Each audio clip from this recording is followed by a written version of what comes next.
প্রিয় সহকর্মী সহযোদ্ধা, আপনারা যারা এই মুহূর্তে লাইভে সংযুক্ত আছেন তারা দেখতে পাচ্ছেন আমরা বাংলাদেশ আলোচনা কর্মসূচি ঐক্য পরিষদের পক্ষ থেকে একটি টিম আমরা এই মুহূর্তে বাংলাদেশ সচিবালয়ের খুব কাছাকাছি আছি।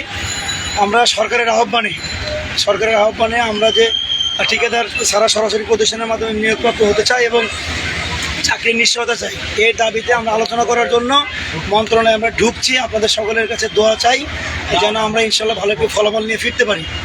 আমরা প্রত্যাশা করছি সরকার আমাদের বিষয়গুলো বুঝবেন এবং সরকারের সাথে আমাদের একটা যৌক্তিক আলোচনা হবে এবং যৌক্তিক আলোচনার পরে সরকার একটা পজিটিভ সিদ্ধান্ত আমাদেরকে দিবেন।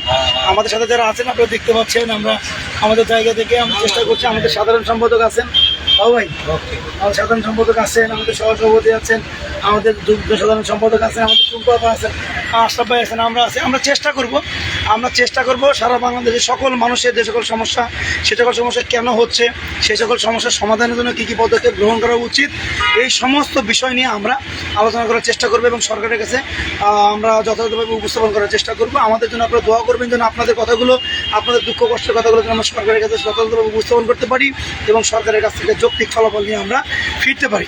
আপনারা যারা এই মুহূর্তেও বাসায় বসে আছেন আপনাদের কাছে বিনীত অনুরোধ করব, সবাই শ্রম ভবনের সামনে এসে অবস্থান গ্রহণ করুন। আমরা এখান থেকে বেরিয়ে সরাসরি শ্রম ভবনের সামনে আসব এবং আমরা প্রত্যাশা করছি শ্রম ভবনের সামনে গিয়ে আমরা ভালো একটা রেজাল্ট আপনাদেরকে দিতে পারবো।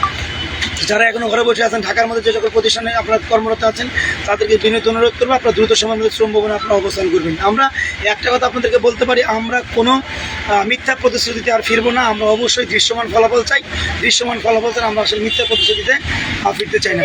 ধন্যবাদ জানাচ্ছি সকলকে, সকলে ভালো থাকবেন, আমাদের জন্য দোয়া করবেন, আমরা যেন আপনাদের কথাগুলো, আপনাদের দাবিগুলো, আমাদের দাবিগুলো নিয়ে যৌক্তিক আলোচনা করতে পারি। ধন্যবাদ জানাচ্ছি সকলকে। দুনিয়ার মজদুর এক হোক।